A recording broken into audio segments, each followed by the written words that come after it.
ఆషాఢ పౌర్ణమికి గురు పౌర్ణమి, వ్యాస పౌర్ణమి అనే పేరు ఉన్నదన్నమాట.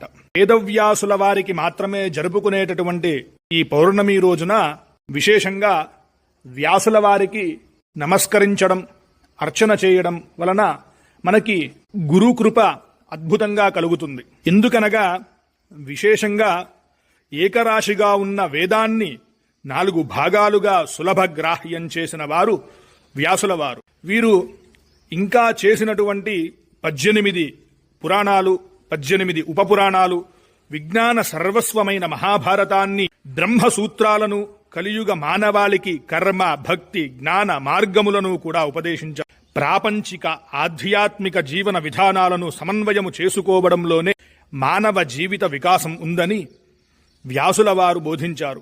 వీరి జన్మదిన సందర్భంగా మనము వ్యాస పౌర్ణమిని గురు పౌర్ణమిగా జరుపుకుంటాం.